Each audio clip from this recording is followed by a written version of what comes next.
How's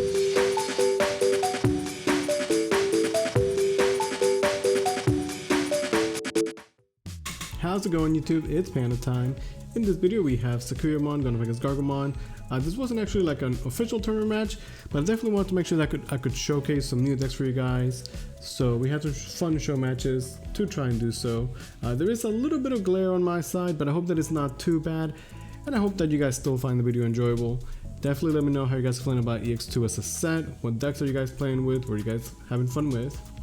So we see a Henry start, which is pretty solid, and sometimes when you're put to 4, it is very easy to spend the 4 memory efficiently. In this case, it is not. I go into a Rise Gray, but you know, I put her at 1 and it actually cost me the extra 2 anyway, right? So kinda sad. Gonna be hard dropping a Blossom though, so no level 4, which is pretty good for us, really bad for her.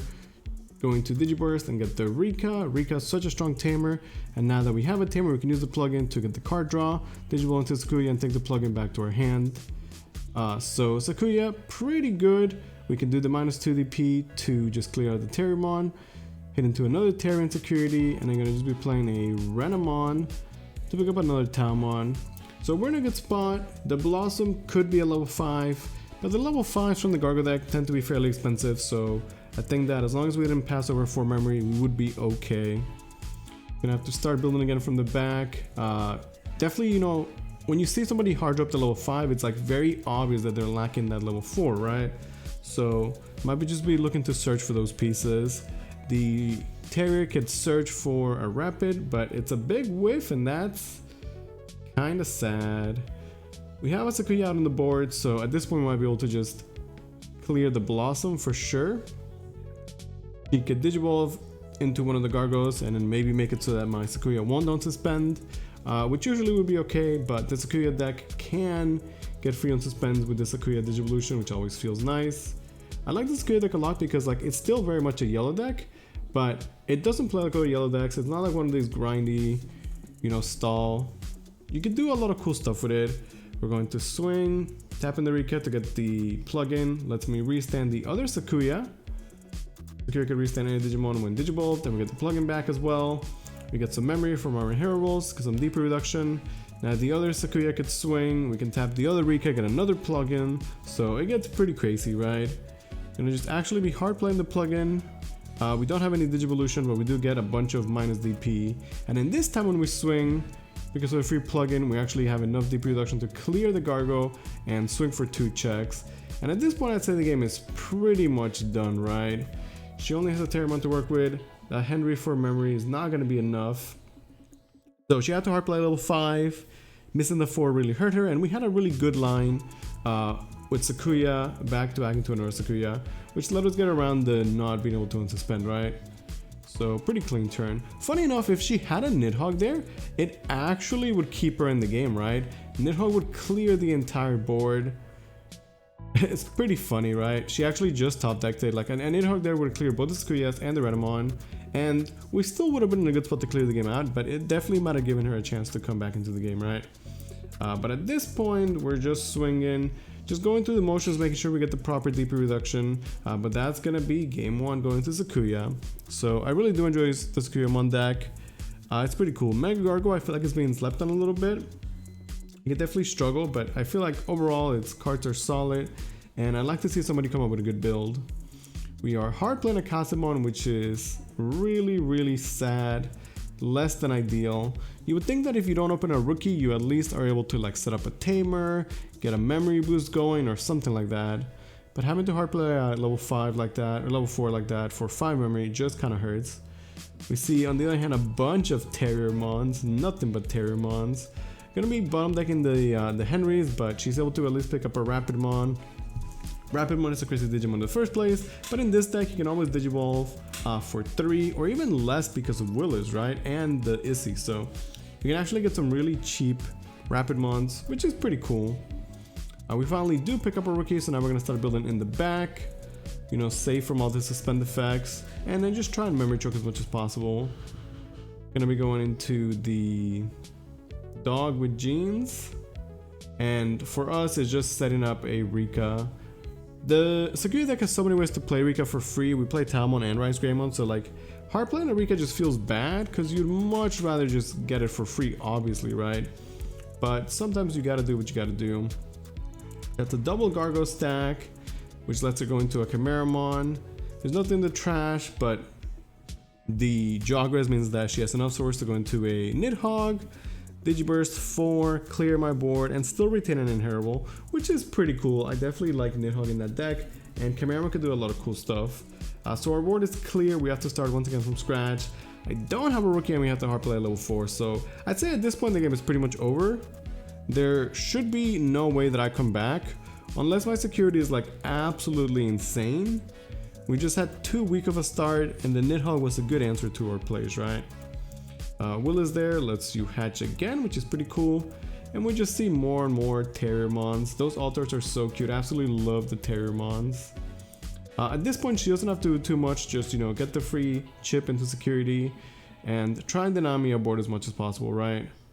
Gonna be tapping the Willis to Digivolve for 1 less. And then the Gargo can Digivolve for 1 less because it's a tamer, so it's some really cool synergy there. Like the Gargo deck still has like that I'm green, I Digivolve for cheap mentality, which works out quite well. We do get a rookie this time around, and we have a level 4 to work with and a Rika, so we can go into a Talmon. Now we can swing with Tau and at least tab Rika to get the free plugin if we have it. I'm still trying to figure out the right ratio for the plugins in this deck. If you guys are playing Sakuyamon, let me know what are your plugin ratios. What are you guys running? Sometimes you just don't have the plugin, right? And it hurts. It definitely can hurt. We're at least able to, you know, keep building in the back and find our pieces. But I do feel like at this point it might just be too little, too late, right? Like our start was not good, and she had a good answer. The Terriermon army is kind of scary. Gonna be tapping Willis to go into the MegaGargo for 3. This way she can suspend, it's gonna stay suspended. Can opt to swing at security for multiple checks.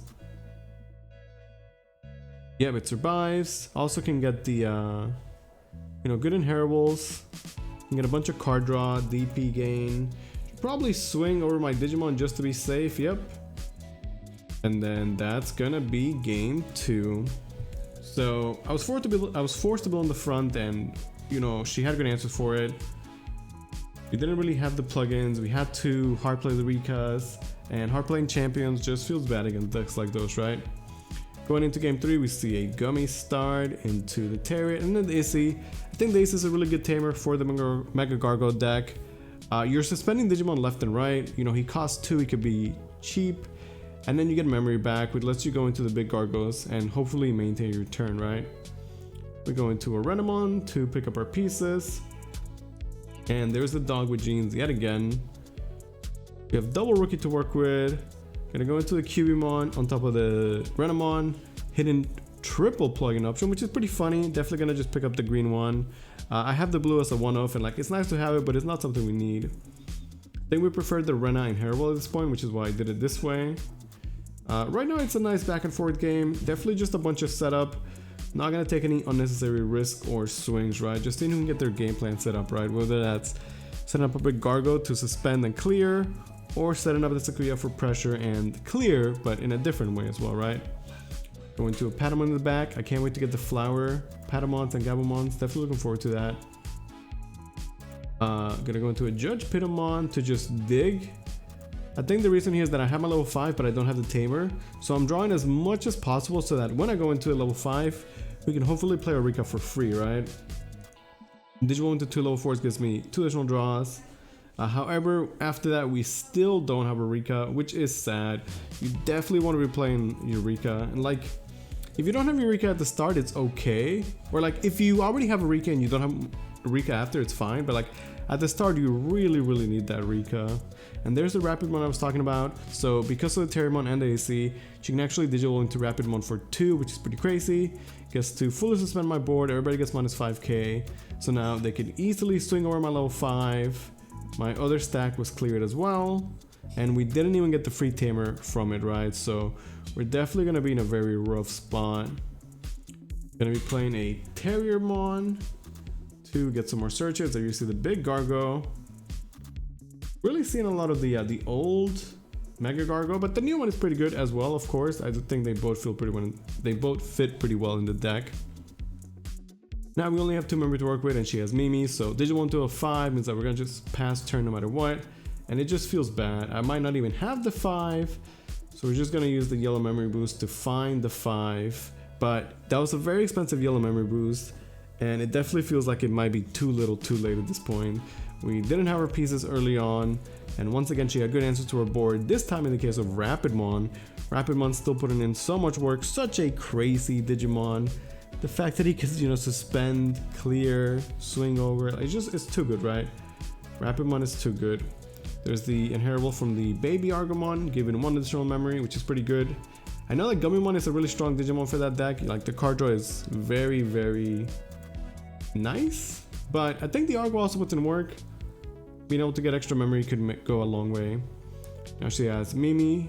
It's still a level 5 though. Finally goes into a Blossom.